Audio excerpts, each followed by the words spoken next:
Are you ready? Stand by.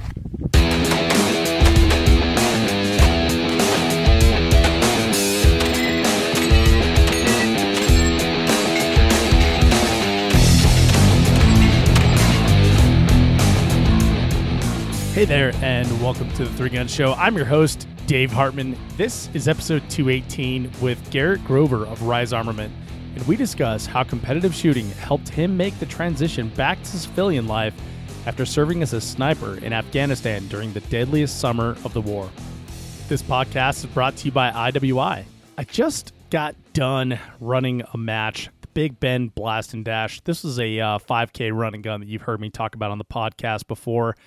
And we set up for this match several days in advance, and unfortunately, with all the work that we had to do, I just didn't find the time to transfer my Vortex Razor over to my lightweight gun that I was going to use for the match. So what did I have with me? I had my IWI Galil Ace already set up and zeroed and everything from shooting it at the Red October Kalashnikov Championship. So the distant arm stock I have on that in the Midwest handguard already had QDs, so I just put my sling on that guy, and I ran the Galil in the match. Now, if you're new to running gun, I wouldn't recommend running with a 10-pound rifle.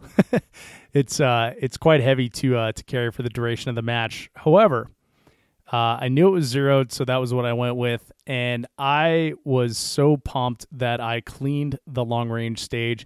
We had targets at 350 and 400 yards, and I'd never shot this rifle past 180 yards like we did at the Red October Kalashnikov Championship. But I was able to get first round hits on those targets, and the holds were not that much different than my normal 3-gun rifle. I just held a little bit higher.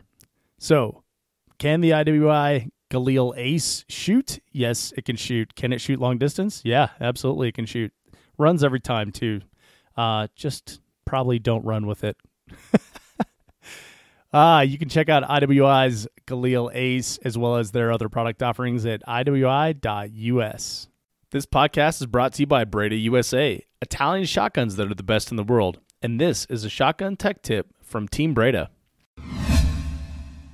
Hey, this is Dave Hartman from the Three Gun Show, and I've got Josh Tarrant here with Team Breda, and we've got a shotgun tech tip for you. Josh, what do you got? All right, today we're going to talk about point of aim, point of impact change on a shotgun when you run a lot of rounds down through the gun. So on a long shotgun stage where you've shot a lot of birdshot, the barrel will heat at a different rate than the ribs do, which can start to affect the point of aim, point of impact versus a cold gun. Now, I found that to be much less of an issue with these Breda shotguns, I think due to their barrel manufacturing process, but it's still important to go out and warm your shotgun up really, really hot, shoot a lot of rounds through it, and check and see what that point of aim, point of impact is different with a warm gun versus a cold gun. All right, thanks, Josh. That's your shotgun tech tip from Breda Shotguns. Check out Breda's B12i 3-gun ready inertia-driven shotgun at bredausa.com. That's BREDA. Thank you for joining me here on the Three Gun Show, the world's largest 3-gun podcast. This show is purpose-built for you to learn about practical shooting while you're on your commute, at the gym, at work, walking the dog, wherever you find yourself listening to what I'm saying right now. Every single Wednesday, there's a new episode waiting for you to download, listen to, and learn about competitive shooting.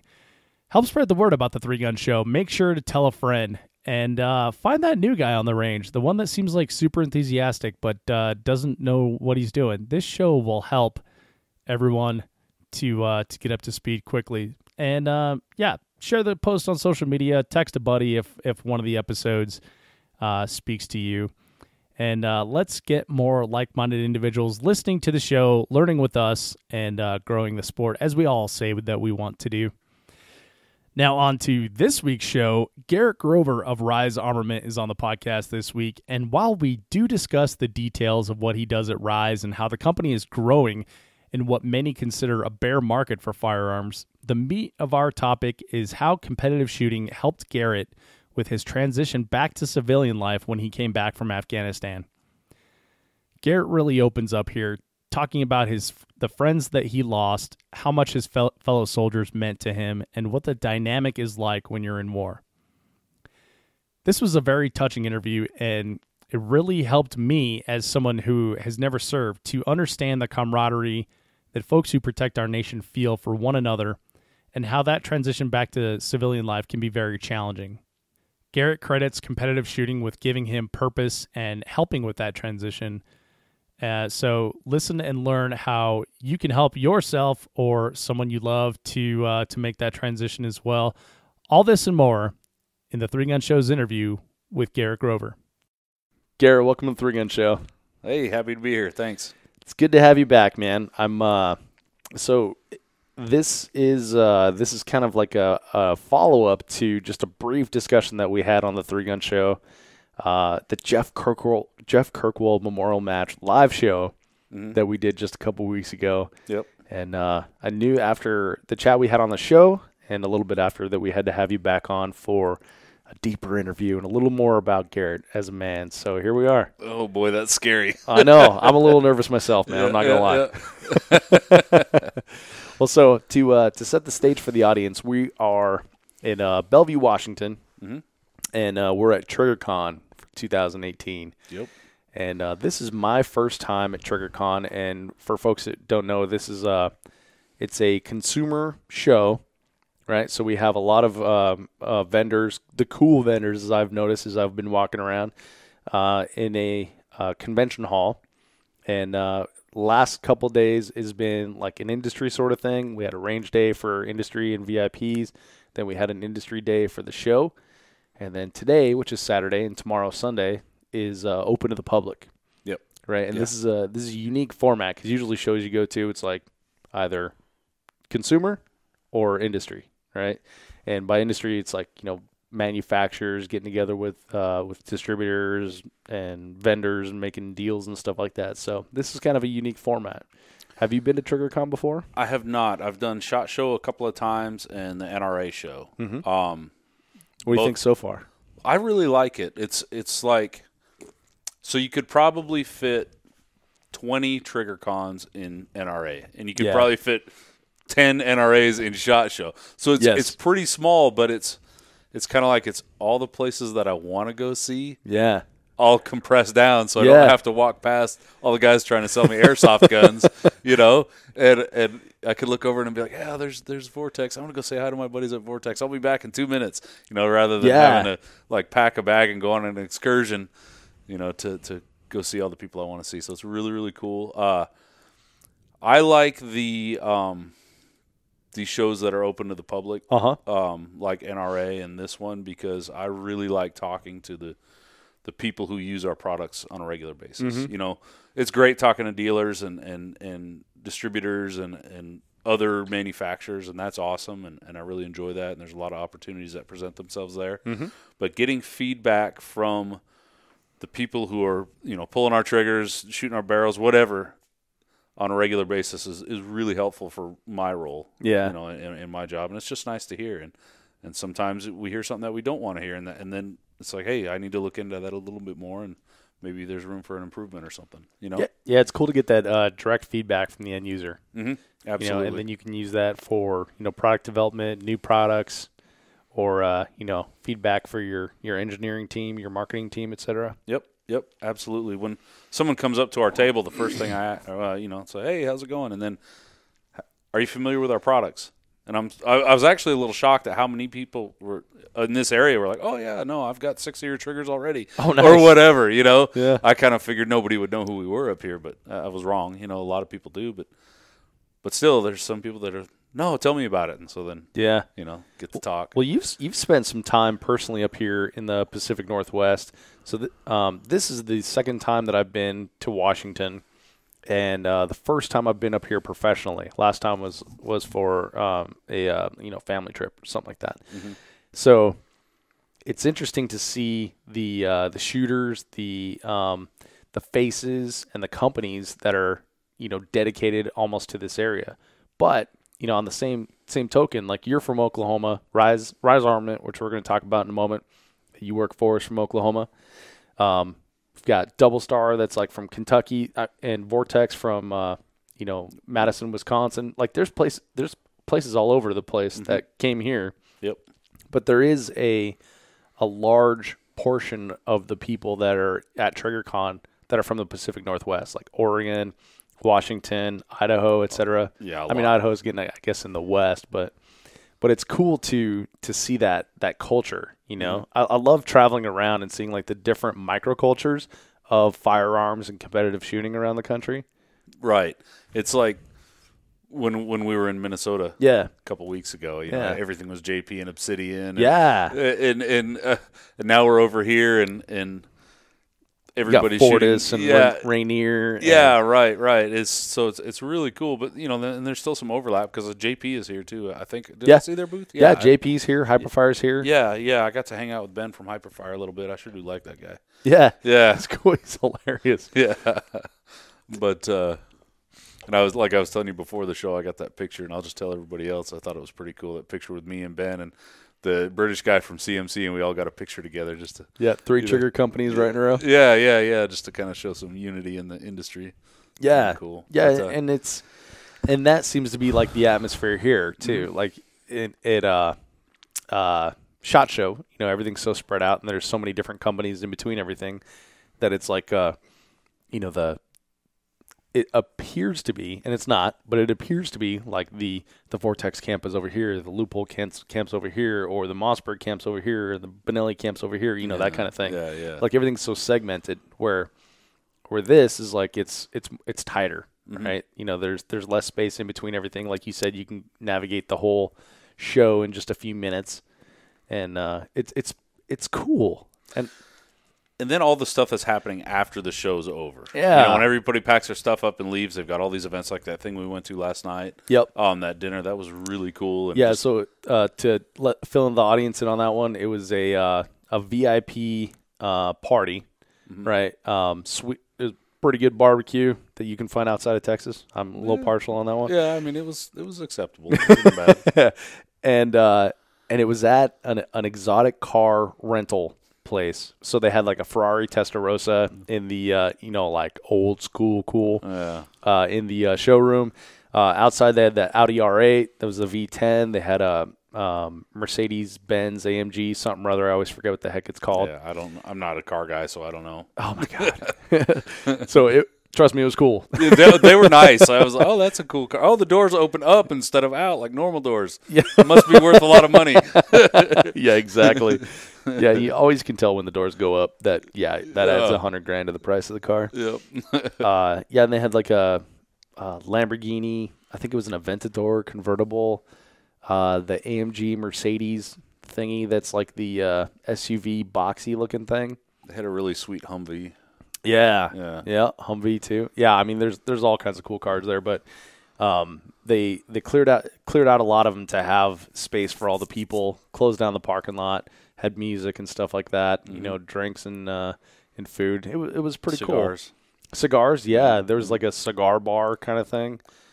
So funny. The funniest thing about the night last night was after I'd had a couple beers, I kind of went looking for the men's room, and I walked in. Oh, there's a ladies' room, and I go to the next one, and it had also said ladies. It was written on a piece of paper, and I was like, what the heck? Is this some kind of joke? And so I looked around, there was no men's room, and then finally this other woman was laughing at me, and I just looked at her. I said, what am I supposed to do? And she pointed me. I went out the back door, and there's a bunch of porta-johns out back for the guys. I thought that was hilarious too, and it's funny because you know, we're in a male-dominated industry, right? Right. You could probably count the number of ladies on both hands in the place, and there's 200 dudes, and like y'all got to pee outside. Yeah, it's as it should be, I guess. Yeah, of course. They have different needs. Well, and we got to keep them happy, otherwise there will be even less. That is a fact. Yeah. So the TriggerCon environment is pretty cool, and I do like the consumer shows myself as well. It seems that people are looser, more laid back, you know. And for me, like in a passion industry, like the firearms industry, right? Like no one comes in here to make a shitload of money. They've got a love or a desire to work in the outdoor industry, to be at like the dealer shows. It's like where everything is a commodity. It seems like to take the heart out of it. So being where the consumers are, I think, is really cool. Yeah, I mean, like SHOT Show, where people are making $1 million deals. Yeah. It's like, I got a meeting at 2:00, and yeah, from 2:00 to 241. Yeah, exactly. And then I have another one starting at 242, but I'm hoping that they'll sign $1 million PO Yeah. or whatever, you know. Yeah. Whereas this, it's much more casual, and we're just there to, or for me anyways, and I think most companies are just there to meet their customers. And, Sure. And have a presence and just let the customers know how much we care about them and how much we appreciate them. And Yeah, hey, NRA was that way too. You know? I really liked NRA. NRA was a lot of fun. This is the first time I went to it, and it was cool because so when you go and talk to a company, like a lot of companies, they'll have like our dealer sales team and then our consumer sales team, and like the dealer sales team goes to SHOT Show, and those are the guys that are like, when you're like, well, what's the new thing you guys are trying to, that you've been advertising? Oh yeah, our social media guys did that, and they're like looking over your shoulder to talk to someone who's gonna place a PO, like you said, right? Yeah. Whereas NRA, they're enthusiastic about it, and they want to tell you, and they want to show you, and they want to put it in your hands, which is kind of cool. Yeah. So, yeah, I felt like NRA was better for networking. Yep. And building relationships, just because you're not on such a tight schedule, and and this is even more so. Yep. Yeah, so it's been cool. Yeah. Plus, it's a gorgeous area. I mean, there's giant pine trees everywhere, and it's not sweltering hot like it is back home right now. Yeah. Yeah, exactly. Hasn't rained on us yet, which is disappointing because it is a Pacific Northwest, and I know. So, I kind of wanted to get rained on. But Somehow everything's still green. Yeah. There's mold everywhere. Yeah. Moss. It's pretty cool though. This is it's a really beautiful area to be in. So it's fun to be here. Well, we so as we do on the Three Gun Show, we kind of got off topic and right at the start here, Garrett. But let's back her up here. So let's introduce you to the audience. Who are you off the range? What do you do when you're not shooting 3-gun matches? Well, when I'm not shooting, I work quite a bit for Rise Armament, as I think everybody knows. I'm a product specialist there, which kind of has a broad definition. They're like when I agreed to work there, they handed me a couple pages with my job description on it that says a whole bunch of stuff. But really, mostly what I do is I do a lot of product development, customer engagement.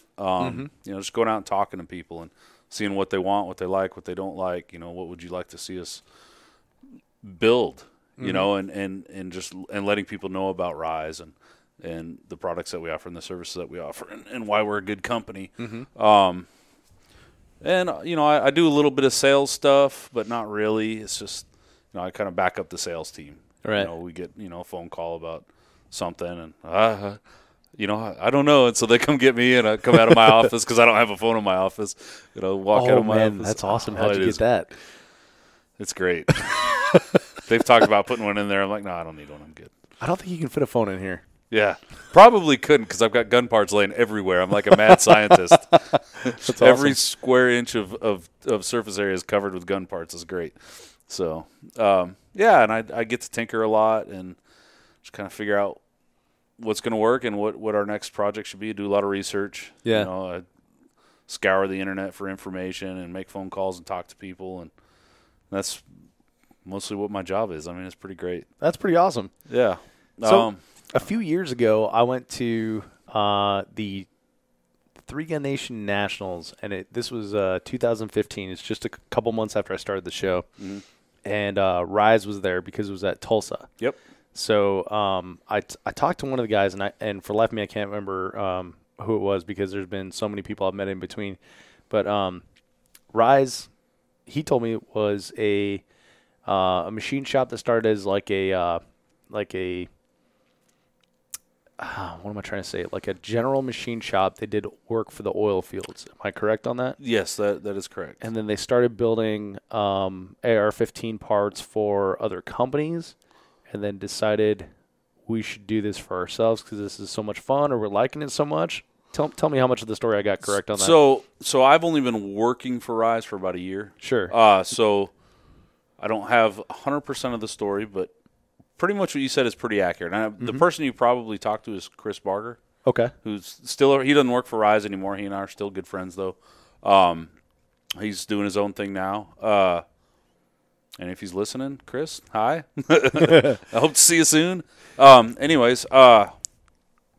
So yeah, they started out, they bought a building that had been vacant, or a facility, a huge facility that had been, it was an old foundry, had been vacant for a while, so they got a smoking deal on it. and put in some machines and started making parts for oil and natural gas industry. Right, which is at the time was pretty booming in Oklahoma, right? Yep. And they were also doing some aerospace stuff because Matt Torres, the president, and Brian Torres, the controlling partner, they have a background in aerospace, and like Matt used to be an airline pilot and stuff like that. Yeah, I think that's how we got on the topic too, because they were like, "Well, what do you do, Dave?" And at the time I was working in aerospace myself. Yeah. So then, and my sequence might be a little off here. But sure. From what I understand, they got approached by a company to, hey, will you design and build a trigger for us, an OEM trigger? And they're like, yeah, sure. And they're like, hey, that's really fun. Now let's build one of our own. Nice. And that's actually the red trigger, the 535, which is still like one of the best, if not the best performing trigger on the market. And it was the very first Rise branded firearm related thing that they made. Was the trigger? Yeah, cool. That red trigger, the one that Dylan runs. Yeah. Yeah. So one thing led to another. This was probably, I guess, about 4 years ago. And one thing led to another, and now we're manufacturing almost all the parts for every gun that we send out the doors. So right there in Broken Arrow. That's pretty awesome. Yeah. Yeah, it's pretty cool. And no more aerospace stuff. We still do a little bit of oil and natural gas, just kind of fill in the gaps. But that, we're getting so busy that I don't know. We've doubled our machine capacity in the last 6 months. Right. Yeah. So. Right. So if people have not seen a Rise Armament rifle, these are not like mil-spec parts, right?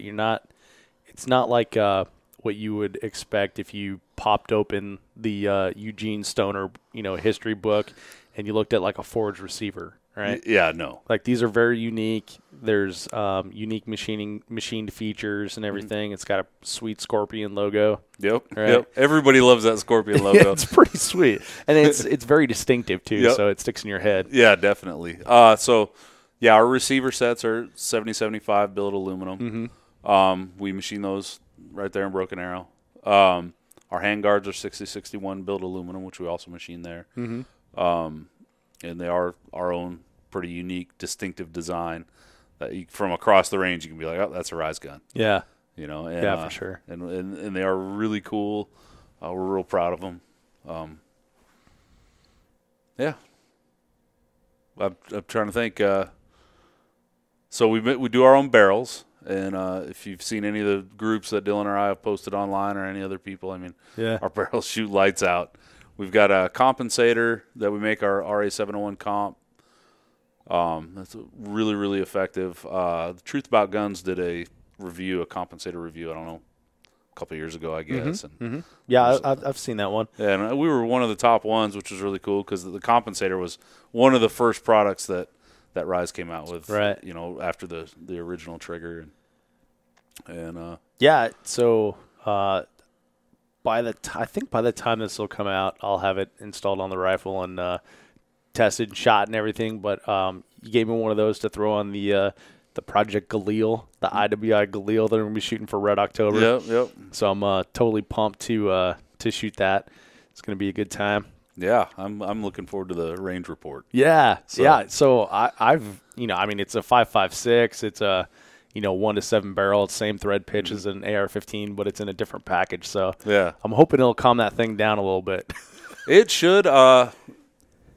What our research has shown is about 68% reduction in recoil and 50% reduction in muzzle rise.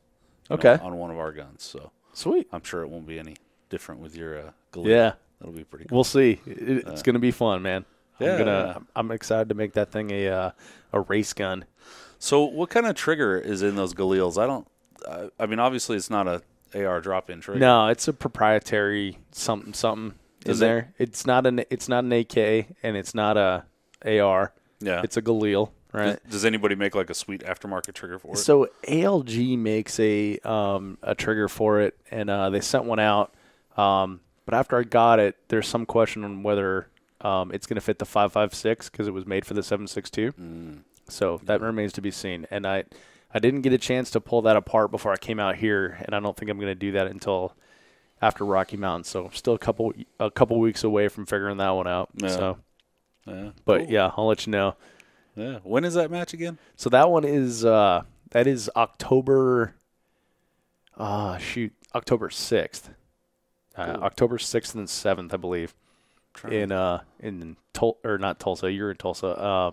St. George, Utah. Oh, okay. At Subs, yeah. Yeah, so yeah. It's a good time. We shot that last year. It was a kick in the pants. I feel like I'm shooting a match that weekend. Is that is that Surefire. the same weekend as? Is it Surefire or Fallen Brethren? Surefire's that weekend. Fallen Brethren is also that weekend. Yeah, I'm doing Fallen Brethren. Yeah. Yeah. Yeah, unfortunately, 3 big matches on the same weekend. Yeah, really good ones too. Yeah, really good ones. Yeah. Yeah. Red October was so much fun. It's like the only place you can shoot an AK in like a match environment, really. Surefire is, a taste of every match that's out there. Yep. Fallen Brethren has an amazing reputation. So, yeah, it's kind of a bummer they all fell on the same weekend. It's kind of getting that way with 3-gun. It is. It's like there's so many awesome matches. Yeah. Like how do you shoot them all? Mm-hmm. You can't. I tried. Yeah. I'm shooting something like 17 majors this year, which is probably as much as all of my 3-gun seasons combined before this year. And, I did that my first year, too. I went from shooting 1 major ever, I guess 1 major 3 years in a row, to shooting, I think I counted, I want to say it was 16. I want to say it was 16 in 1 year, in the first year that I did the 3-gun show traveling. Wow. And, yeah, dude. And that was a ton. And, you're experiencing it right now. So. Yeah. My girlfriend's not real happy with me. I keep expecting to come home and all my stuff's going to be out on the front lawn, and hasn't happened yet. So hopefully she'll bear with me for the rest of the year. But, yeah. So I want to talk a little bit more about Rise. So you guys, you guys were at the range day, and that was here at TriggerCon. You had some cool guns out there. We did. One, I guess, new thing is the 6.5 Creedmoor. Yes. And I probably should have asked before we started. Are we allowed to talk about that one? Yeah. Oh, yeah. We're shipping cool. them. We've got you're shipping them. Yeah, okay, yeah. great. We're already shipping them. Great. So that's a departure. It's something brand new for Rise and the big platform, right? You guys haven't done a. No, we did. We released a 308 last year. Okay. And then we So released, it's about a year old then. we released at SHOT Show last year, so a year and a half. And we actually unveiled the 6.5 at SHOT Show this year. Okay. And we had it at range day. And, I gotcha. Dylan and I were shooting it out to 960, and we had a bunch of people shooting offhand at 960, and it kind of became this big deal where people were coming down. I heard you guys are shooting the 6.5 offhand at 960 yards. We're like, yep, get down there. And, I think everybody hit offhand, and everybody hit about 4 out of 5 or 5 out of 5 at 960, off the bench. Nice. So it's a very, very accurate rifle. We're really proud of it. Right. And you're going to be going with Dylan and shooting a team match coming up here. Yeah. So next weekend, shooting the Wyoming Governor's match, which I'm really excited about. The weekend after that, Dylan and I are teaming up, and we're both shooting the Rise Armament 6.5 Creedmoors with Vortex optics on top, worn mounts, just the whole gamut, Right. And we're going to shoot the Vortex Extreme match in Douglas, Wyoming. 7 miles, I think somewhere between 80 and 100 rounds, all as far out as like a mile. Right. And the match is in kind of a cool format because they do the prize table the night before the match. Oh, weird.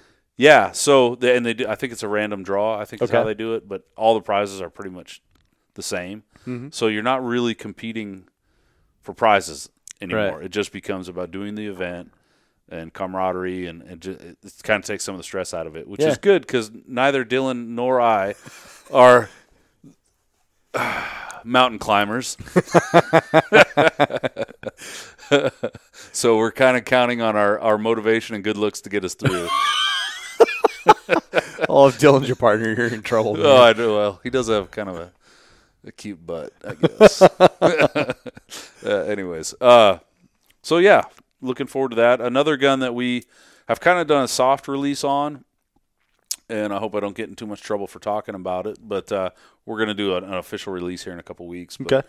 We have developed with input from law enforcement officers from the Pacific Coast, the Atlantic Coast, and everything in between, a rifle that was designed solely to be a patrol rifle for law enforcement officers. And it was inspired by the July 7th, 2016, the Dallas police ambush, when those Dallas cops got ambushed, and we kind of just thought about it, and we're like, man, these police officers cannot be outgunned. I mean, there's no reason why a police officer should ever be outgunned by a criminal, you know. And so we set out on this mission to design a gun that was supremely accurate, supremely dependable, that we could offer on a law enforcement officer's budget. Right. Because especially at smaller agencies, a lot of these cops have to buy their own guns. Yeah. You know, this is not something I knew about until getting involved in the 3-gun community and, you know, playing in the dirt with a bunch of law enforcement officers, you know, like Joe Farewell in Florida. You know, it's his rifle that he's taking to work. Yeah, right. Which to me seems like counterintuitive, right? Because I know that a lot of departments issue pistols. You're right. And so it seems odd to me that, you know, you got to go buy your own carbine. But you explained this to me, and it's not something I had heard before. So for you know, our civilian audience that's listening, why are police officers buying their own rifles? A lot of times it boils down to budget. Yeah. You know, smaller agencies, I mean, you get the United States is like 70% rural, the population, you know, and a lot of people live in towns that have a population of 1,000 or less. So there's like 4 cops. They write like 1 speeding ticket a day, and that's how much, you know, if they're lucky, and that's how much revenue the municipality generates. So they don't have the budget to purchase these guns, and so they'll authorize the officers to carry their gun if they go buy it themselves and qualify with it. It's kind of, I'm not saying that's every agency, but I've heard that a lot. Yeah.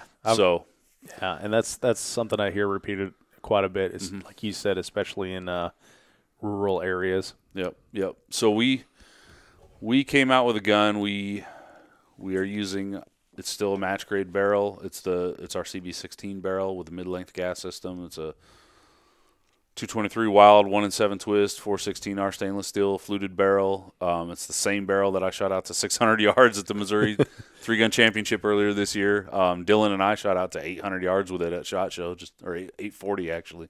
With it. I mean, it's a very accurate barrel. And with it being stainless steel versus chrome lined, you have that accuracy, right? But you also have the durability of, not necessarily of chrome line, but much more durable than like a chromoly barrel. But you still get the accuracy that you normally would get with a chromoly barrel, whereas like a chrome line barrel, usually your accuracy suffers a little bit. So we developed a flash hider for it. You know, we already had the comp, but we didn't have a flash hider. And I would say, I can't remember the exact percentage, but somewhere around 70 to 75% of the officers said they'd rather have a flash hider. Yeah. You know, so it doesn't affect their night vision capabilities. Yeah. If they have to shoot it at night. So we developed a flash hider. It worked pretty good, but we were like, no, we want it to be better. So then we Gen 2, and we tested it a bunch, and we ended up with a really good flash hider. It's a 4-prong style flash hider that, you know, usually when you shoot those, you get that annoying ringing sound. Yeah. Ours doesn't do that. The twang. There's no twang on ours. Yeah. None. Good. Which is cool. I mean, it's just a nice little feature. And then we actually did go with a forged receiver set, just for a little more classic appearance, and also it helps keep the cost down. Sure. And we were able to, I think the MSRP on that is going to be $10.99. I mean, it's got a free float rail. It's a really nice gun. Ambi safety, tack latch charging handle. It's a very, very nice gun for the money. And cops, I don't want to say it on here because I don't know the exact price, but if you call and you've got like your credentials, it's significantly less than that if you buy direct from us.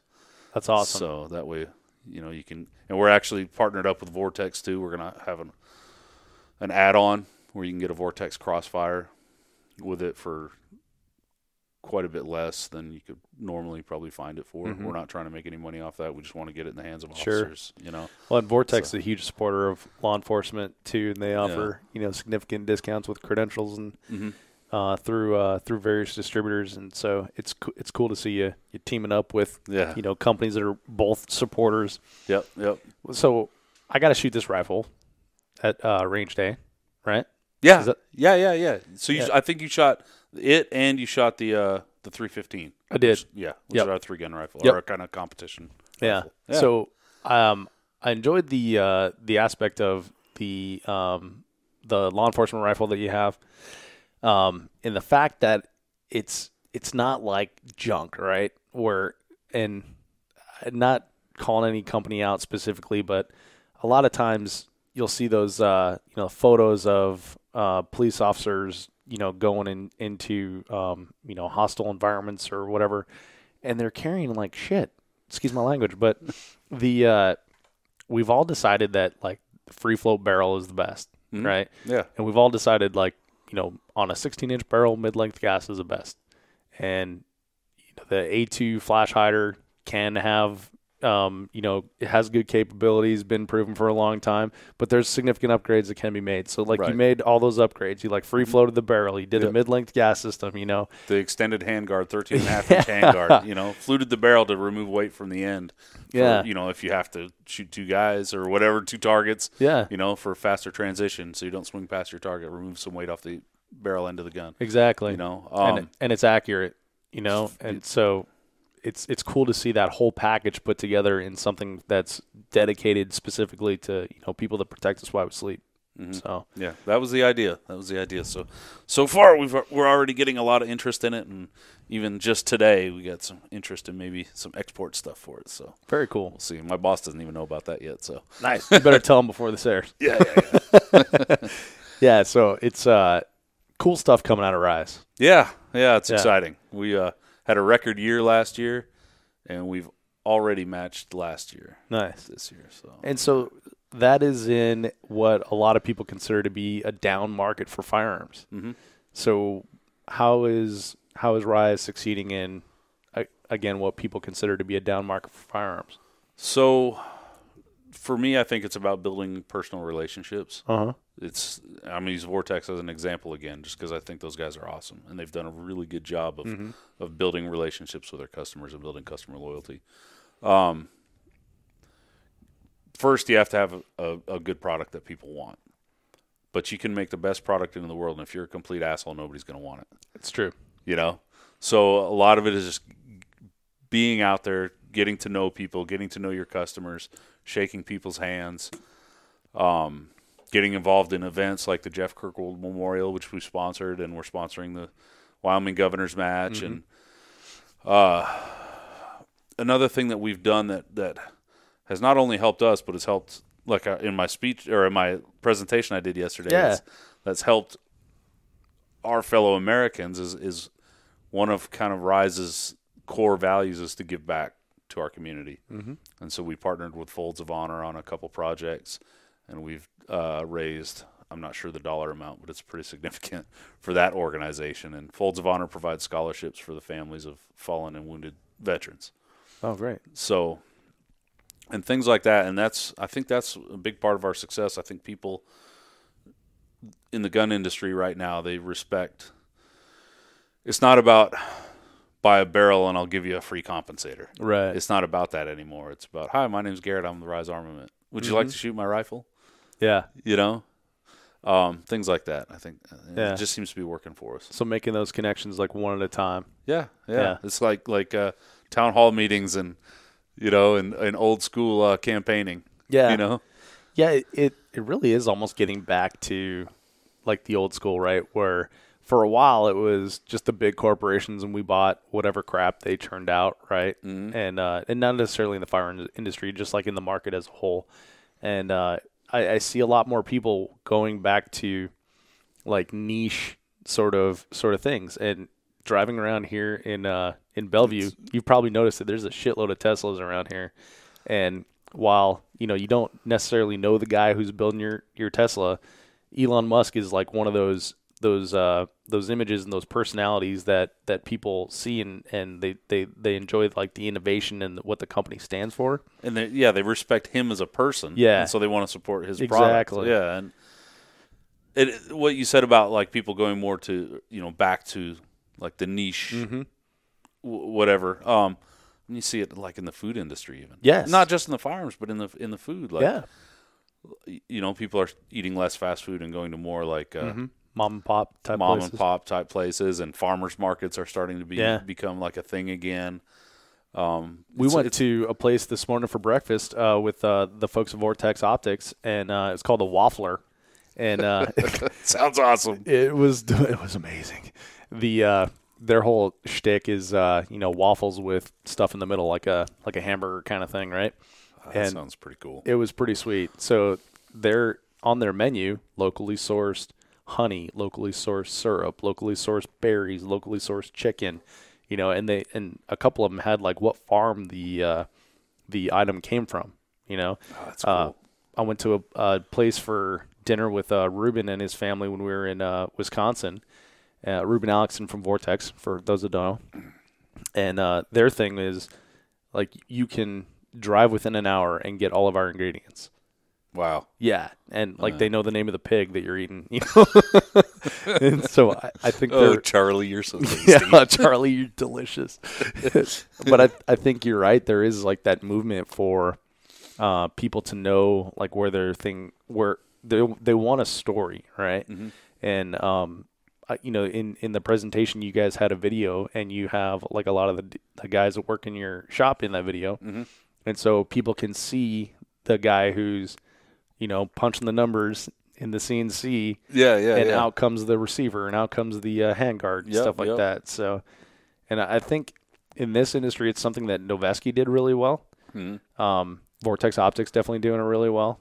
They use a lot of their sales and their customer service people in their marketing and stuff. Mm-hmm. And it's cool to walk around the floor of TriggerCon here and see the people that you see in marketing in several companies standing there like, yeah, I designed that, or I machined that, or I'm this person in this role in this company. Yeah, it's not just some guy that's like, oh, it's my job. Yeah. I sell guns. No, this is the guy that designed it. This is the guy that actually was typing the numbers in on the CNC machine and pulled it off, and now he's sitting in the booth telling you about what goes into making it. Yep. This is the person that runs the social, that responds to your direct messages and stuff like that. I guess it really didn't hit me until we started talking about this. But the companies that I've connected with as the Three Gun Show are the people that do that personal touch, right? And whereas like the large, nameless, faceless conglomerates, that are owned by megacorps, they don't really have that touch. No, it becomes more about money and less about providing a service or a product and building relationships. Yeah, they're this little box is red and it needs to be green. Yeah, that's what they're. Yeah. How cheap can we get these detents? Can we save 1 cent per detent? Yeah, exactly. Yep. Yeah, so it becomes like commodities. Mm-hmm. Right. Exactly. Yeah, it's that kind of that older. I shouldn't say older, but I don't know how to say it. I'll say it. It's the old guard kind of way, right? It is like the big brands of Nabisco and Nestle boxing up crap and putting it on the shelf, right? There you go. Yeah, that's exactly right. Yeah. Yep. That's it's easy when you use a different industry. Yeah. Yeah, because I don't care what they think about me. Yeah, exactly. Yeah. Screw you, Nabisco. Yeah. But don't stop making Triscuits because they're delicious. They are delicious. Put some cheese on top. Oh, man. And I'm not even hungry. I know. I wish we had some right now. Yeah. We should pause and go get some Triscuits.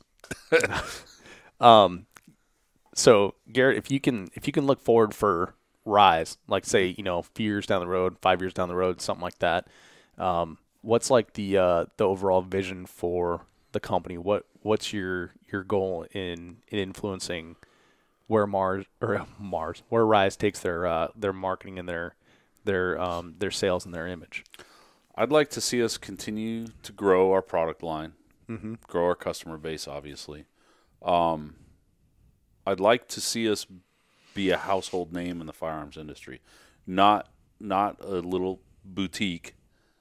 I want people from one coast to the other to know our name, know who we are, but still be a small company or feel small, kind of like Vortex. They feel like a small company, but they're huge. Yeah. And I want the same thing for us. I want us to be known for quality and customer service. I mean, that's and I think if we keep going on the path we're going, that we'll get there.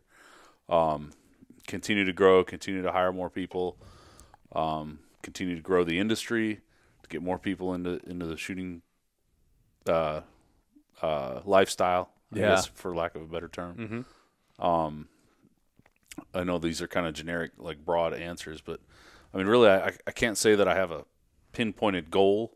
I mean, we have some goals in our meeting room, of dollar amounts that we would like to achieve, on certain years and levels of employees and stuff. And we're all working towards that. But I think the bigger goal is to just continue to create a quality product and continue to see smiles on the face of our customers, honestly. Yeah. And continue to give back to our community. I mean, that's huge for us. We're constantly looking for ways to do that. And that's why matches like the Jeff Kirkwold Memorial Match, are the types of things we're involved with. Yeah. So. Oh, that's great to hear. That was such a fun match and such a great cause in supporting Task Force Dagger. Yeah. So that was a lot of fun. And a lot of companies, including Rise, came out in a big way and really helped make that happen. The match was able to raise $20,000 for Task Force Dagger. I mean, that's incredible. Crazy. It's more than double last year, right? Yes. Yeah. Yeah, more than double last year. I know Travis Vogel, one of the coordinators of the match, set out a personal goal of $20K, and we were all a little nervous about that. the staff hit it, man. It was great. Yeah, shooters came out in a big way. The companies came out in a big way, and made it a huge success. So I met Travis at NRA just a few months ago. Yeah. And he approached me. He's like, "Hey, Garrett, I'm Travis with Vortex. I'm friends with Dylan and blah, blah, blah, blah, blah." And I was like, "Oh, yeah, cool. It's really nice to meet you." And we got to talking, and I went, and then I walked away 20 minutes later. And I was like thinking in the back of my head, that guy's really cool. Yeah. And then Travis is an interesting individual. He does that.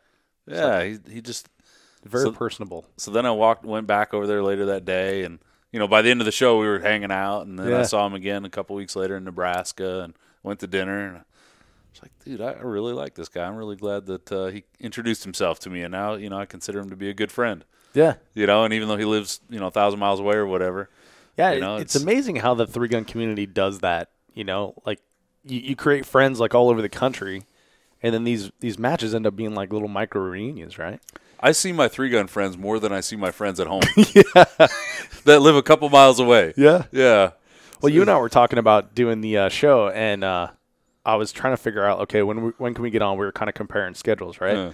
And I was like, well, I can't do this because I'm going to be at TriggerCon. And you're like, well, I'm going to be at TriggerCon.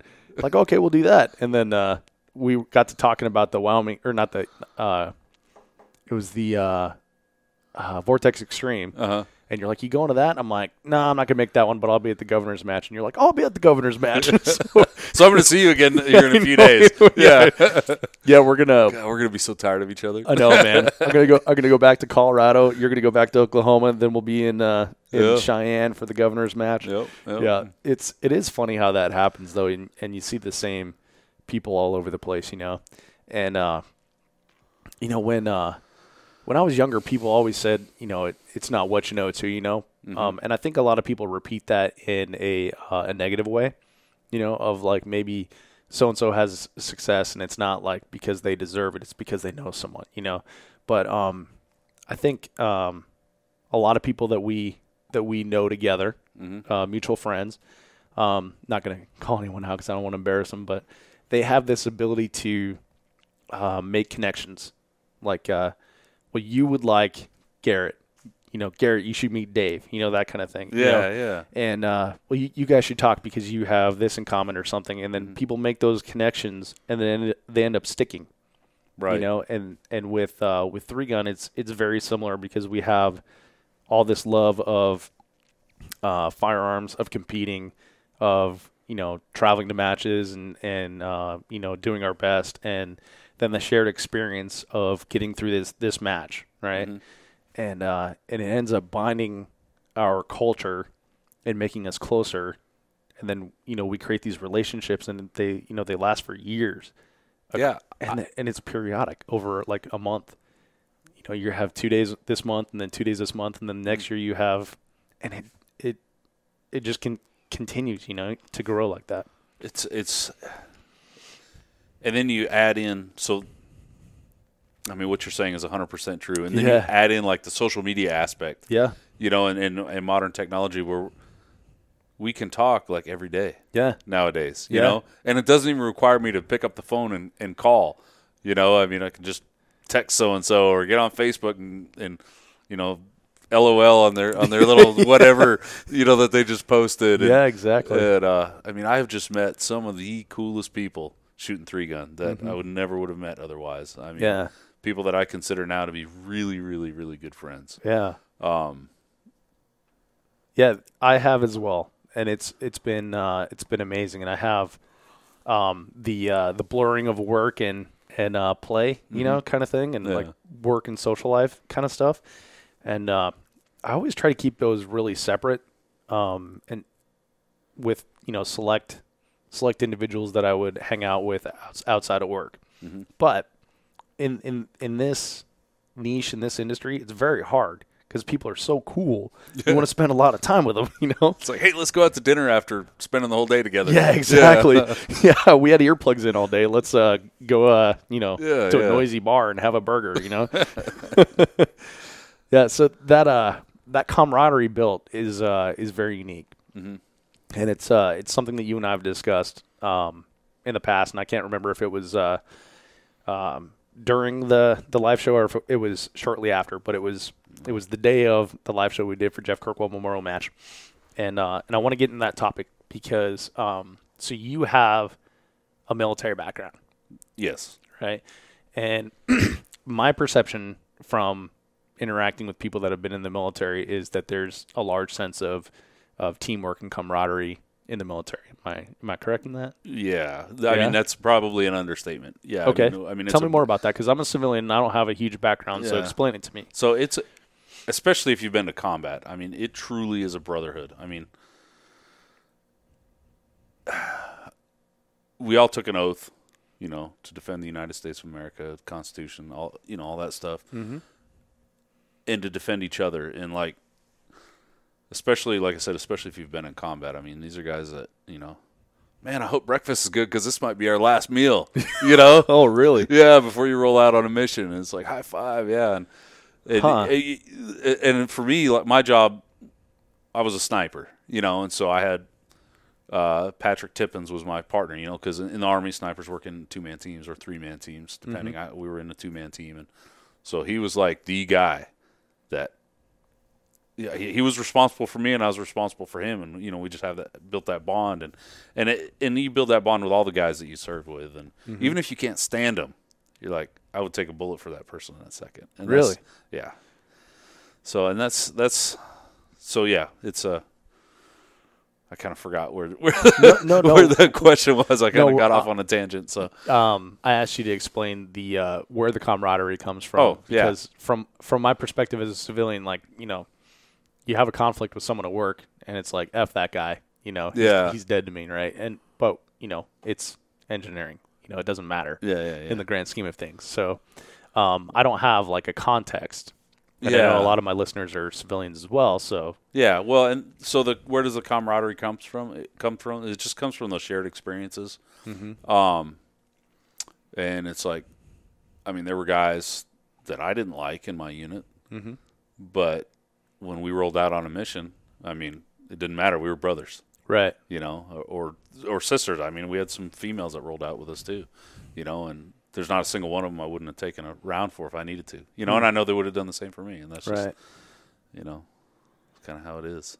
Yeah, I hear that quite frequently from people that have served, and I think it's hard to put into context for people that haven't. Yeah, well, think of it like this: you're serving something greater than yourself, right? You know, and that is, you know, our nation, or what are our, you know, American values. I mean, whatever it is for you. You know, I know Patrick, he had a daughter at home, and I don't have any kids. You know, and my mission was not only to, you know, kill the bad guys or whatever, you know, whatever the mission was, but to make sure he made it home to his daughter. Right. Whatever it took, you know, that was my focus every single day. You know, that every time we rolled out on a mission, we rolled out on somewhere in the vicinity in the 13 months we were over there in 2011, 2012, 150 missions, something like that. I mean, we rolled out almost every day. was to make sure that he made it home. Right. You know, because he had a daughter. Right. So. That's and incredible. he was about 10 years younger than me. So like, so it was like I'd already lived, you know. I had a good run. Yeah. We're going to protect you here. Yeah. Well, so what branch were you in? So I started my military career in the Marine Corps. Okay. I joined in 92. I joined the delayed entry program, which is kind of like the reserves. In 1993, I graduated high school, shipped to boot camp, did 4 years in the Marine Corps, got out after a couple deployments to Okinawa, and I was an infantryman, which basically I'm the guy that shoots at people and gets shot at. You know, that's what infantrymen do. Got out, joined the South Dakota National Guard, Army National Guard for a brief period, a couple of years. Are you from South Dakota? So I was born in New Hampshire, but I grew up in South Dakota. We moved there when I was 6. Okay. So then I graduated from high school in South Dakota. And so I went back, went to college for a couple of years, was in the South Dakota National Guard, moved out here to Oregon, got out of the Guard, moved here to Oregon, moved to Oklahoma in 2000, I don't know, somewhere in there I joined the Oklahoma National Guard. And I'm actually technically still in the Guard, but I've turned in all my gear, I've done all my paperwork, I'm getting out, I'm done. I'm ready to focus on this, you know, shooting and the firearms and the industry and that. And I'm traveling so much now, I really can't give the National Guard like 14 weekends a year, you know? It's a lot. Yeah. So, so that's my career is the Marine Corps, active duty, Oklahoma Army National Guard, South Dakota National Guard. Did one deployment to Afghanistan. Was that when you were in the Guard? Yeah, that was 2011, 2012. Okay. It was with the Oklahoma Guard. So, I'm sorry, does that seem odd that the National Guard deployed to Afghanistan? No. Like in the name, it's National Guard? I think the original design of the National Guard was kind of like be that militia that they talk about in the Second Amendment. I think, I don't know. But no, National Guard units deploy all the time. Oh, okay. I mean, my unit, the 279, has deployed. They deployed to Katrina, Iraq once, Afghanistan twice, all in a decade. So, I mean, they deploy a lot. We have guys over in Afghanistan right now. Oh, okay. Yeah. So some guys from one of the other units in Oklahoma in Afghanistan right now doing missions. Yeah. All right. So then you deployed to Afghanistan. Mm-hmm. Yep. 2011, 2012. It was the deadliest summer of the entire war, 2011. And I don't know why, but for some reason, the Taliban just seemed to really hate Oklahomans. Oh, really? My battalion, or our brigade, which was only 2 battalions, mine and our sister battalion, were responsible for more enemy engagements, more enemy KIAs than the entire theater combined during the bloodiest summer of the war. Yeah, we were pretty busy. It was definitely interesting.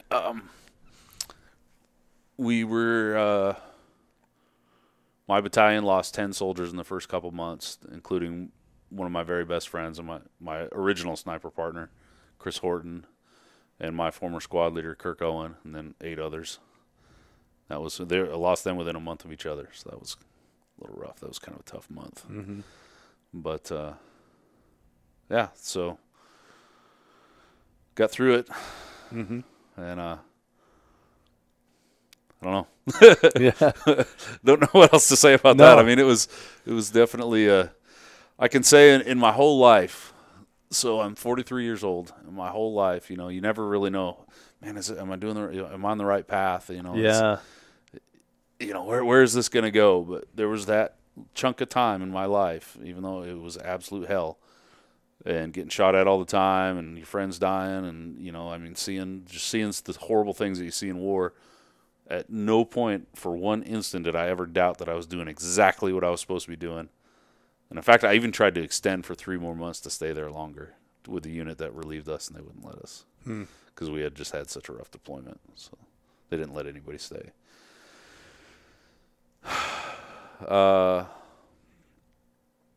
So ran all those missions, got in multiple enemy engagements.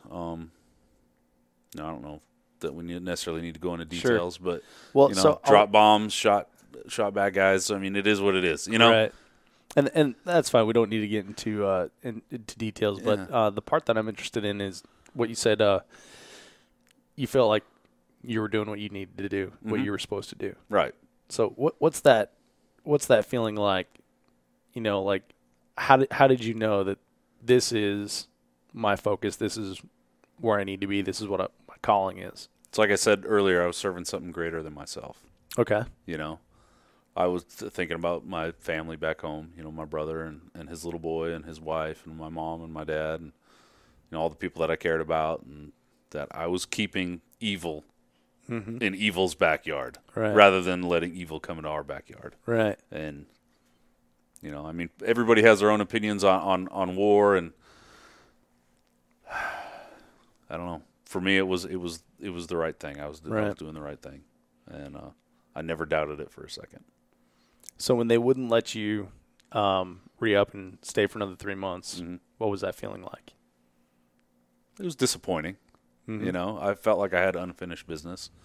I mean, you spend that much time over there, and you're not the same person you were when you got there, especially after, you know, some of the experiences that we had. I mean, if I'm being completely honest, I mean, I wanted to shoot more bad guys. I mean, that's kind of, you know, some people are probably going to look at me differently now. Right. But it's just the reality of it. I still felt like I hadn't paid them back for the loss of my, you know, Chris and Kirk. Right. And in hindsight now, you know, it's been a few years, 6 years, I guess. I'm really glad I didn't get to stay, you know, because, you know, I was in a bad, you know, mentally, you know, a lot of guys came back. And I was actually better off than a lot of the guys, but I just felt like I needed some more payback. Right. But when you came home, did you feel like you still had, like you said, you had unfinished business? Did you still feel that way when you got home, or was it just like, hey, back to grabbing the morning paper and eating my Cheerios? When I got home, I immediately started calling other National Guard units, seeing if anybody was deploying. Oh, really? Oh, yeah. I tried to get on another deployment like within a week. Huh. And nobody was deploying. Well, that's not true. There were units deploying, but they're like, dude, you just got home. You got to go through all this stuff. And the first time I went to the grocery store to get groceries, I walked in, I grabbed a cart. I made one loop around the outside kind of perimeter of the food area, put the cart back, got in my truck, and left. Didn't buy a single thing because it was just – I was trying to decide what food should I buy. And I just at that point, it was like, it doesn't matter. This is a trivial decision to make. I was making decisions, you know, a week ago or whatever that, you know, life and death decisions, you know, or just big important decisions that affect, you know, could affect, you know, who knows if I don't get the bad guy. I mean, who knows what he's going to do, you know? So that was a little rough. There was definitely a transition period of probably about a year, I guess, that took me a while to kind of, you know, I didn't date or anything. Even some of my friends didn't even know I was back yet. You know. So did you pretty much internalize it? Did you see anyone talk about any of the things you were going through? No. I was a little older. I was 36 when I went over there, so I was a little older than a lot of the guys that came home and really had some problems. Funny story, I got home in April, May, June, so it was the end of April. So 2 months later was the 4th of July, or 3 months later, and I wasn't really ready for it, you know. Right. So I was overseas, and I had, you know, an M4 with me everywhere I went, M4 and M9. So I kind of had a hard time letting go of that, and of course I got a gun safe full of guns because, you know, I'm You're me. an American. Yeah. So I had my AR-15 next to my bed with a 30-round magazine in it, you know, at all times. And I'd go out in the living room during the day because I didn't go back to work right away. And I'd take my AR-15 with me out there and set it in the living room and set it in the kitchen when I was cooking. You know, just – it's like habit. Yeah. You know, it just made me feel safe. Right. So one night, it was probably, I don't know, like June 30th or whatever, and a friend of mine was sleeping on my couch at the time. He was, you know, whatever, it doesn't matter. He was sleeping on my couch. And all of a sudden I get woke up at like 2 a.m. I hear pop, pop, pop, pop, pop. You know, it sounds like gunfire. Right. And so I jump up in my boxers and grab my rifle and go running out on the front porch and like rack around in the chamber, and I'm hiding behind the pillars on my front porch. And my buddy comes out and he's like, dude, what are you doing? I was like, I don't know. There's a gunfight going on out here. He's like, well, why are you running towards it? It's like, I don't know. That's what I'm supposed to do. So I went back inside, and as I was walking back in, I heard it again, pop. And I ducked down, and I looked up, and I saw a firework go off up in the sky. And I was man. Forgot about that. You know, and so I went back inside and unloaded my gun and went back to bed. It was kind of funny. But that first 4th of July was pretty jumpy. Yeah. But it's better now. So go ahead. No, so that you know, hearing pops and having that reaction, you know, what did you think like the next day when you woke up? Like, I was a little embarrassed. Yeah? Not really embarrassed, but it was more just like, it's like that shit was funny, you know? But I'm really glad that I didn't like shoot somebody or something. Yeah. No, it was, you know, it is what it is. It's a funny story. Mm-hmm. You know, I mean, nothing bad came of it, so whatever. Nobody called the cops on me, so right. that's good. That's good. So then what, you said you didn't go back to work right away. Right. Well, when you finally did decide to go back to work, did you find, you know, fulfillment?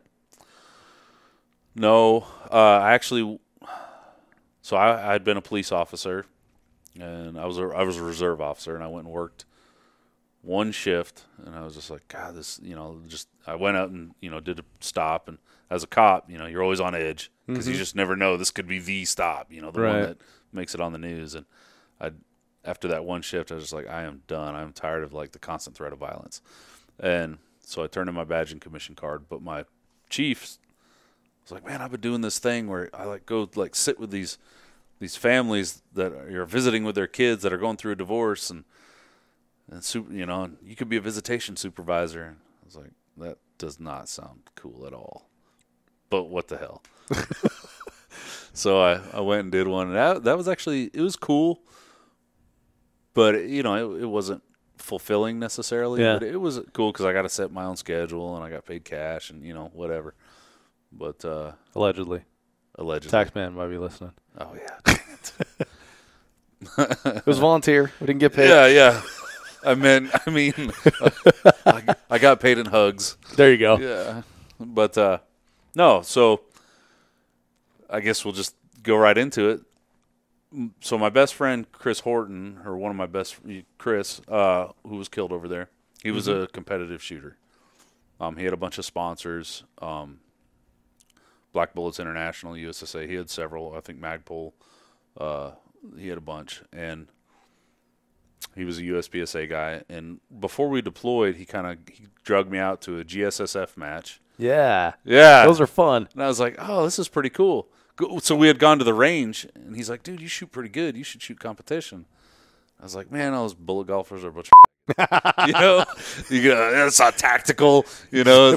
I had this, you know, the tactical team mentality. I understand. But he's like, no, dude, really, you should come do it, you know? I said, oh, okay. So I went and shot GSSF, and I got my butt kicked. But it was fun. And so then he took me to, like, the Pro-Am when what's his name? I can't think. Phil Strader was running it there in Tulsa. Uh-huh. And it was my first, like, real match. And I didn't know what to expect. And third stage, I broke the 180, got DQ'd. Oh. You know? But I was mad, and I didn't really understand how it worked, and I told Phil, I was like, I want a refund, you know. I didn't do anything unsafe. And he's like, listen, I understand. You didn't do anything unsafe, but you did break the 180. And I did in hindsight, you know, but I had my gun pointed down because that's what you do in, like, you know. Anyways, when you're on, like, a stack or whatever. Mm-hmm. But then I went to Afghanistan, and Chris and I had kind of had this pact, you know, we're both going to buy STIs when we get back, and we're just going to tear up the competition circuit and do all this stuff. And then when he was killed on September 9th, 2011, it was like, gosh dang it. So when I got back, I really got into competition shooting. You know, it was as much to honor him as anything else. Mm-hmm. I started out with IDPA, and this practical rifle match that we would shoot, which was basically IDPA but with rifles and pistols both mixed in, and that was fulfilling, and I really enjoyed it. And I did that for a few years. I don't know, I guess 2 or 3 years, I guess. And it was all just local stuff, and I was having a lot of fun. And with the practical rifle match, like literally every match I shot, I won. Yeah. I was like this, and I was shooting against rimfire guys and whatever, and I was wearing a plate carrier and all this stuff, just trying to make it more challenging. I was like, I kept thinking about 3-gun. I was like, I don't want to do the freaking shotgun. Oh, really? Don't want to do the shotgun. So then one day I was talking to a buddy of mine, and he said, man, you need a goal. I said, all right, then I want to be nationally ranked in some sort of competitive shooting sport. But there's no such thing as like there was the only thing that I really knew of was like 3-Gun Nation. Right. And so I got to looking at that, and I started watching a bunch of like Jesse Tischhauser videos and Taron Butler videos and Jerry Mitchell videos, and I taught myself how to. So I went and bought a shotgun, and I taught myself how to quad load watching YouTube videos. Nice. And I went, and I already knew how to quad load when I shot my first 3-gun match. And I went and shot one of Brian's matches there in Tulsa, Brian Corey. And I got DQ'd because I center punched one of those 4x10 pieces of steel at like 12 yards with a slug. That's how my first major ended for me. But it was a hell of a shot. Oh yeah, and it was like mine went down. It was like the last shot of the last stage of the day, and it was on like December 28th of 2014, I think. And literally like 3 days later, they changed that rule on the 1st of January. They changed that rule to where it's no longer a DQ, now it's just a penalty. But I didn't care because Brian was really cool, and he saved all my scores, and so he submitted, posted all the scores, showed me DQ'd, and then he posted a separate set of scores that showed where I would have finished had I not DQ'd since I shot the whole match, and out of 40-something shooters, I would have been like 17th. Oh, cool. I was like, oh, this is really cool, first match ever, and boy, I was hooked. Yeah. Then it was like 3-gun every weekend, and wounded veterans of Oklahoma approached me just a couple months in, and wanted me to represent them on the range, and so I was like, yeah, sure. And then that led to Rise Armament, and one thing led to another, and now here I am in Seattle sitting with you. Nice. 3.5 years later. That's pretty cool. Yeah, and it was. So, I know we wanted to talk about kind of how competitive shooting helped me kind of recover from. So we'll have to back to the IDPA practical rifle. Yeah, I want to ask you, like, what was it about the IDPA practical rifle that made you feel like, this is my thing, this is doing it for me? So, like I said earlier, I was a sniper, so shooting was kind of my thing in the Army. I mean, pretty much every soldier, Marine, military person considers themselves to be a shooter. Yes, I've noticed this. Yes, and shooting is something that we respect and appreciate and understand. Yeah, accuracy, and so I've thought a lot about this. I've had a lot of time behind the windshield, Garrett. Yeah, as you have as well. Yep. I've thought a lot about this, and I wonder if it goes back to, just maybe like our childhood, like watching Lone Ranger or something like that. Maybe it's that simple, but maybe it's more deep than that. Like for thousands and thousands and thousands of years, our accuracy has enabled us to eat, and putting food in front of our tribe has given us prestige, has given us mating opportunities, has allowed us to continue the lineage. I wonder if it goes like all the way back to being able to like throw a rock, at a mammoth or something. That's what I would do. We should go hunt mammoth with rocks. I'm down. Yeah, It'd be a big ass rock. Yeah. So my thought on it is, so a lot of guys get back and they get into something like that, like MMA. Something that combat. Yes, combat vets. Simulates combat. Yeah, right? Yeah. MMA, competitive shooting, motocross. Car racing. High adrenaline stuff. Oh, I got you. Because it's the closest thing you're gonna find without to combat without actually doing it. Does that make sense? Yes. So you're looking for that adrenaline dump? Well, and not only that, just that feeling of being a warrior. Like, okay. Like, I feel like in this society, like, so throughout the ages, that warrior class has always been kind of at least respected, if not honored in most societies. And that's not the case anymore.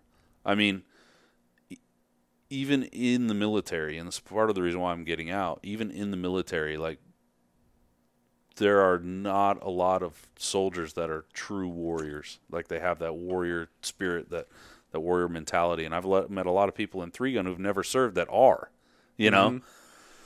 And so I think, like, for me, competitive shooting was a way to still be a warrior, and to kind of keep that edge. Does that make sense? Yeah, it does. To feel like I don't know if power's the right word, but to feel that feel useful.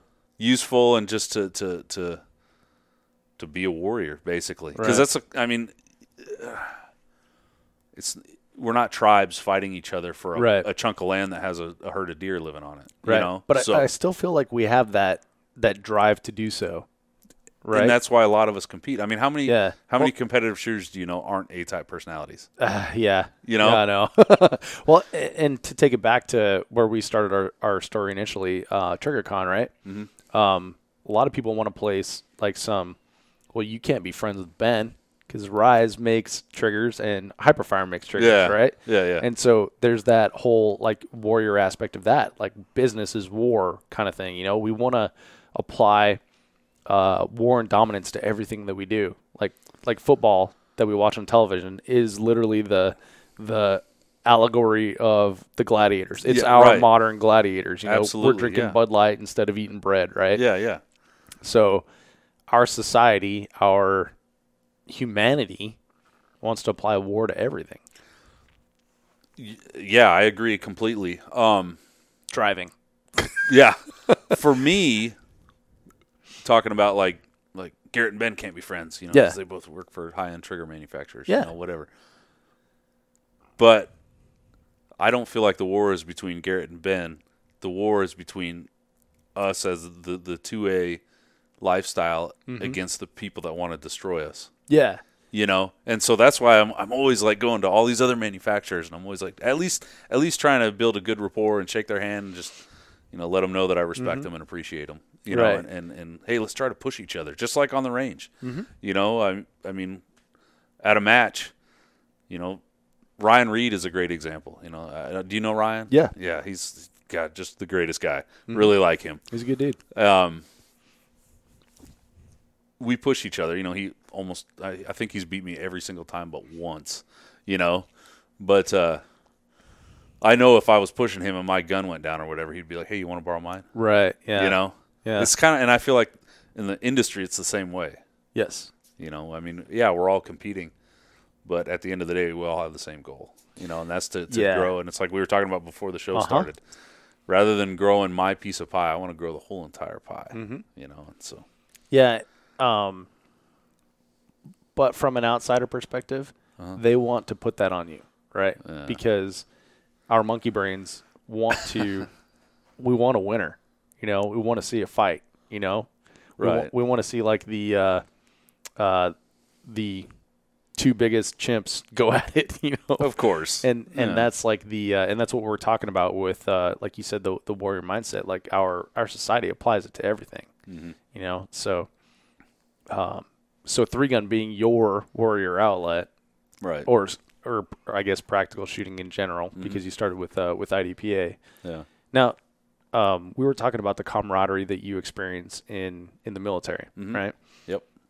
Do you find like a similar camaraderie on the range, like when you're at a match? I think it's very close. I don't think it's quite as intense because just that shared experience of life and death isn't necessarily there. Yeah, you're not necessarily in fight or flight all the time when you're setting stages or anything. Right, but there's still a very strong camaraderie. Like, I mean, there's people that I've met shooting 3-gun that I know if I was passing through, I don't know, pick a city in the United States. Yep. I'm like, hey, this is Garrett Grover. Remember me? We shot together at this one match. Oh, yeah. Hey, you mind if I crash on your couch tonight? I don't think there's very many people that would say no. Yeah, exactly. And I know I wouldn't. I've opened or offered my door to many people. Hey, anytime you're cruising through Tulsa on your way to a match or whatever, and you need a place to stay, we got an extra bedroom. Mm-hmm. So I think that the camaraderie I think it's close. Mm-hmm. I don't think it's quite the same. Sure. I'm sure nothing can quite replicate that experience, right? Yeah, but it's about as close as you're going to get, I think. Yeah. I mean, at least in my experience. I don't know. And so then in making that transition, did you find that, the people that you're shooting with on your squad, I mean, we call them squads, right? Yeah, right. Like, did you find some sort of familiarity in that experience?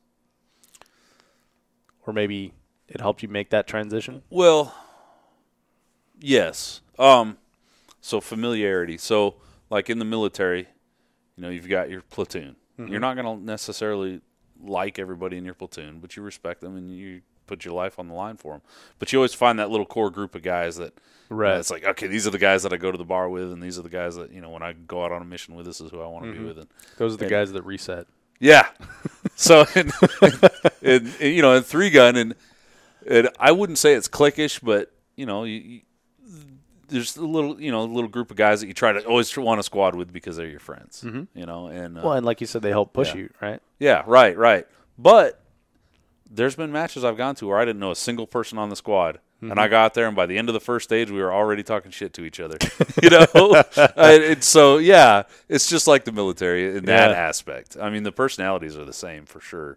I mean, even among women, I shot a shotgun match earlier this year, and it was me and Daniel were the only two guys on the whole squad, and I didn't. Daniel, I can't think of his last name right now. Where's he from? Texas. Jurassic? No. Dang it! Where's my phone? I'll think of it here in a minute. Okay. Anyways, I don't know why I can't think of his last name right now. Probably because I've had too many monsters. It makes my memory go. Too much caffeine. Yeah. Anyways, and we were with a bunch of – I didn't know anybody, but it ended up being just so much fun, I don't know. It's just cool. It's hard to describe. I did know Tina Leora, I think so. Okay. Yeah, I know Tina. I can never pronounce her last name right. She knows that. So. But, the match environment is interesting. Even if you don't know those people, like I've been on squads full of people I don't know. And I've been the really crappy shooter on the super squad too, which is also an interesting sort of experience, mm-hmm. especially when you're new. It's very intimidating. Yeah. But it's also been a big growth match for me personally. But on the second day of a 2-day match, midway through, like that we're clicking, we're moving, you're resetting that, I'm resetting this, and we're working well together. Feels really good.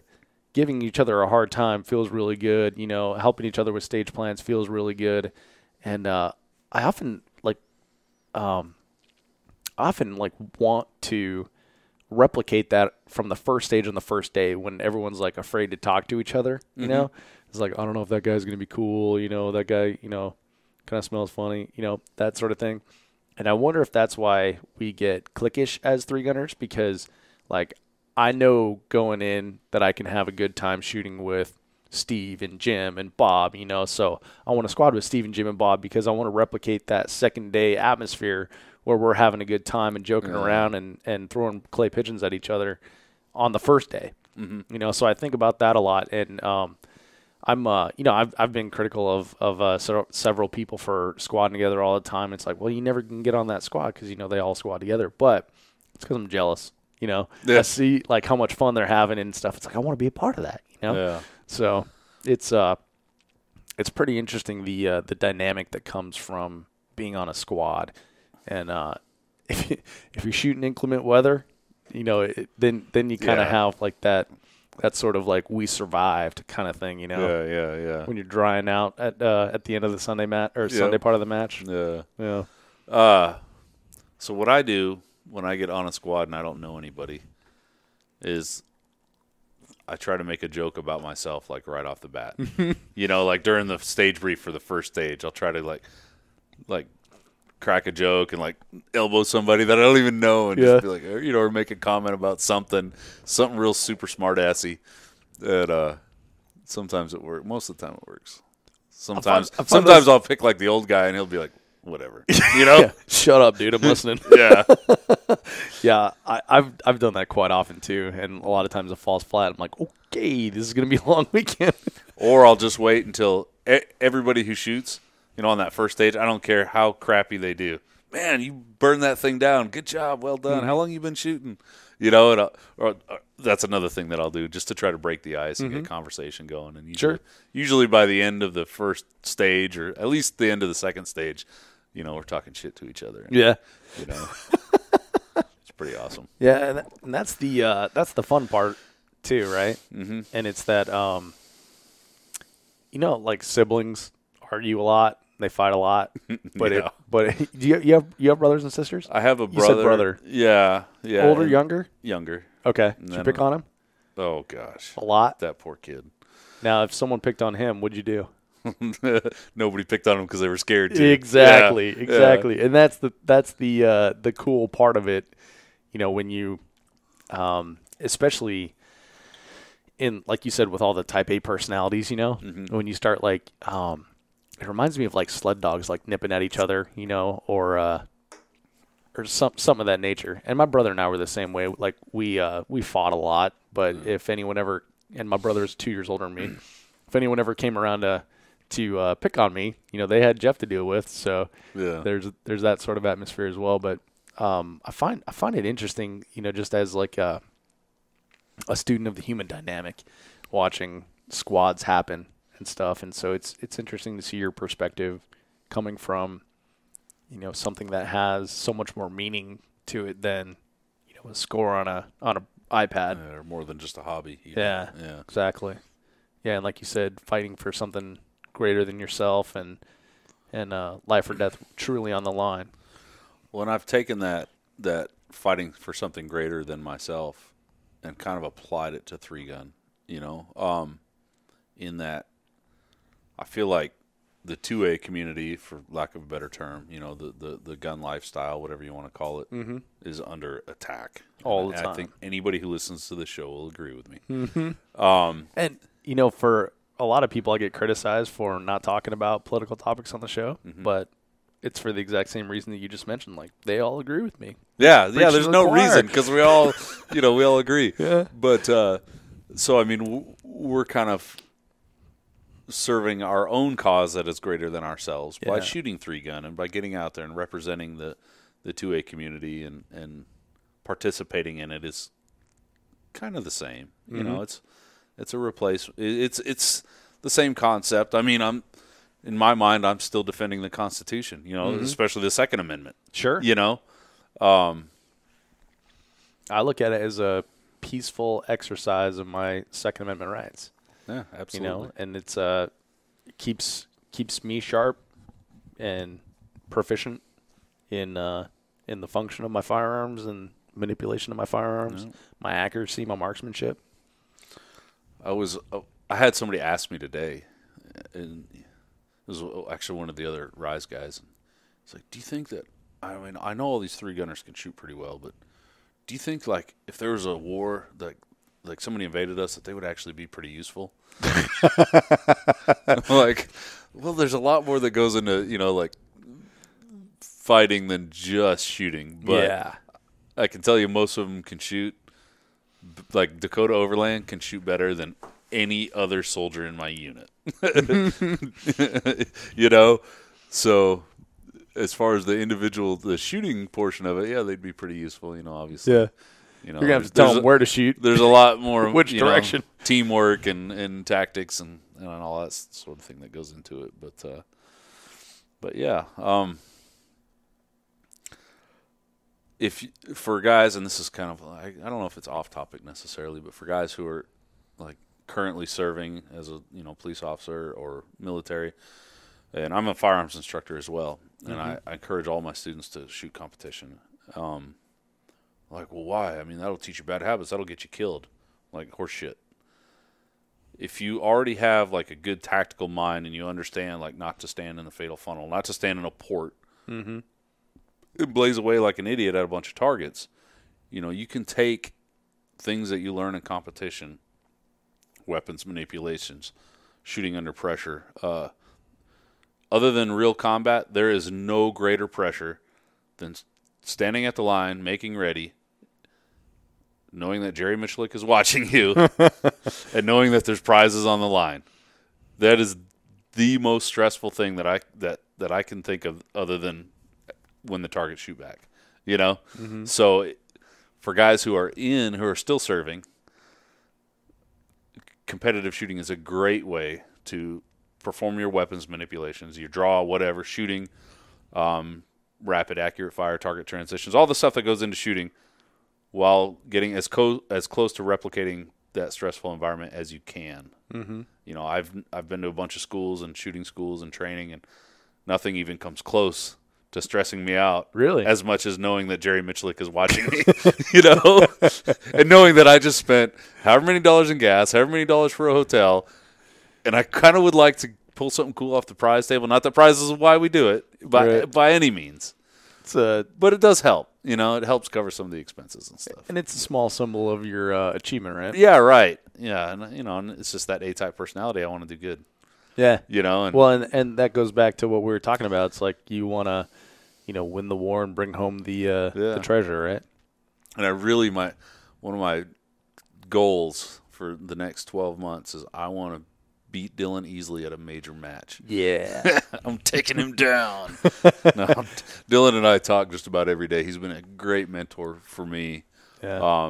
And as far as shooting competition, and so I got to give him a lot of shit. Dylan's great, man. He's helped me out with a ton of things in my game, and you know, with the show as well. He's always been a really great resource for me too. So he may come off like a huge smartass, and he is. Don't get me wrong, he is. Total. But he's also got a very giving personality as well. Yeah. I've heard multiple people comment on, man, you know, a lot of guys, I'll send him an email and I'll never hear back. But him, I can just send him a PM on Facebook or whatever, and he'll get back with me right away with whatever question. Got a lot of time on his hands, unfortunately. Yeah. I guess that comes from being self-employed. Yeah. Well, so, you know, we have a lot of people that listen to the show that don't actually shoot 3-gun. Really? Yeah. And there's a lot of people that are going to shoot someday, you know, and I like to encourage people to actually get out and shoot a match. So if you can talk to like yourself at the time when you got out of the military and, or excuse me, when you came back from combat. Yeah, right. Since you're just now getting out. Yeah, no, I know what you meant. If you can talk to yourself, like what kind of advice would you give yourself to help make that transition back to civilian life? The funny answer is, don't be scared of the shotgun, and don't buy the shotgun you bought initially. Go buy your Mark Roth M2. Buy it with all your money that you made in Afghanistan. No, that's the funny answer. The serious answer is, so if I could go back and talk to my 2012 self,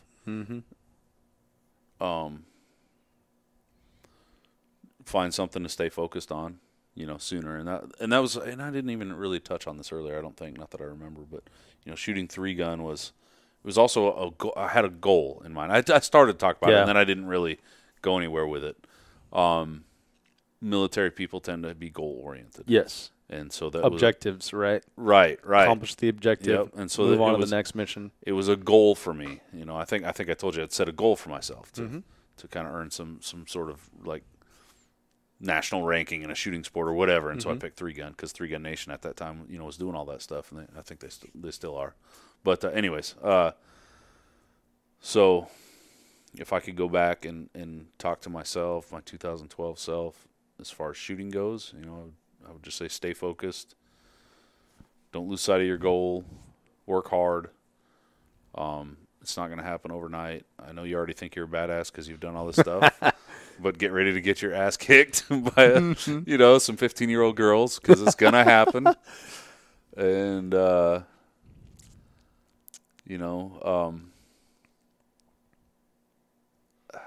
I don't know. I mean, I didn't really have time to prepare for that question.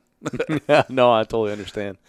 Well, so let's change it up a bit. If someone's out there, in a similar situation to what you were, right? Just come back from combat, maybe listen to the podcast because they think, oh, 3-gun might be for me. Yeah. What kind of advice would you give there? Find somebody in your local area who shoots, or not even local. 3-gunners are so eager to grow the sport, that they'll help anybody, and they're just good people, So it is a great way to continue to maintain that edge. And if you've just got back from combat and that's something that you're looking for, maybe you feel that void that I felt, you feel lost, you don't know, you're making decisions now that don't mean anything. Well, when you're at a 3-gun match, I mean, we're playing a game with guns. Mm-hmm. Every decision you make while you're shooting that match means something, because if you point that muzzle in the wrong direction or pull the trigger at the wrong time, I mean, the reality is, I mean, it could be a fatal mistake, and there's a lot of responsibility that goes along with being a competitive shooter. And I think that's why juniors in the sport tend to be a little bit better kids than, but anyways, that's a whole nother podcast. Yeah. And one we should do sometime, because we've definitely, you and I have definitely experienced, interactions with juniors that are far and away above interactions you experience with juniors outside of the shooting sports. Yeah, right. Yeah, definitely. So definitely, if it's something that you're thinking about, just do it. I mean, just come out and just do it. I mean, bring your Mini 14 and your 870 and your revolver, or whatever you got, your 1911, your 45, and just do it and have fun, and don't worry about winning. I mean, and that is one bit of advice that I would definitely give now that I think about it. When I got out there, I wanted to win my first match. Right. And don't expect to win. Just go to have fun and learn and make new friends. And like, I go to matches now, and I don't even really care if I win. I just want to go hang out with my friends and have fun. Yeah. Of course, I mean, that's not entirely true. I do want to win. But, if I don't, it's okay. Yeah, and I always say, like, now, if Nikki was here right now, she'd be like, "You're so full of shit. All you do is stare at those scores for like 3 days." And stewing them. Yeah. I'd be like, man, if I had just not got that one penalty. Yeah. If I hadn't dropped that quad load. Yeah. Yeah. That's good stuff. All right. Yeah. Well, Garrett, I think what you said there is a great way to end the show. Get out there and shoot. I appreciate you sharing your story, man. Being vulnerable is difficult. I've had this conversation with several other people that, mentioned to me that, 3-gun helped them make a transition. And you're the first person that said, yes, I'll be happy to talk about that. So thank you for sharing that story with the audience. It is difficult to put yourself out there like that. And, as a big man and, type A personality, like you said, admit that we have faults. Or that we struggled with something. So thanks for being willing to share the story, and wish you all the best of luck with Rise. Thanks. And with kicking Dylan's ass on the range, man. Yeah, it's coming. It's coming. Yeah, this has been great, dude. I've enjoyed getting to know you over the last few weeks here, man, and thanks for being on the show. Oh, you're welcome. Thanks for having me. Hey, before you take off, be sure to check out the show notes at 3gunshow.com/episode 218 for things that we discussed in the podcast, including Rise Armament. This podcast is brought to you by Armalite, the original. Armalite rifles put the AR in AR-15. The rifles themselves come with 1 8 twist barrels, match barrels, 18-inch or 13.5-inch with a 15-inch or 12.5-inch handguard, Timney trigger, Luth AR stock, adjustable gas system, tunable comp, a patented tunable comp. This thing's ready to go right out of the box for a 3-gun. With no additional modifications other than putting on a nice optic. I myself use a Vortex Viper PST 1-6 when I'm shooting TAC Ops, or their Spitfire when I'm shooting limited. Check them out at armalite.com. Quick reminder that if you enjoyed this episode of the podcast, subscribe in iTunes, Google Play, Podcast Addict, or wherever you get your podcast content, so you will always get the very latest. Thank you so much for downloading, listening, and subscribing to the show. I'm Dave Hartman, and I'll see you on the range.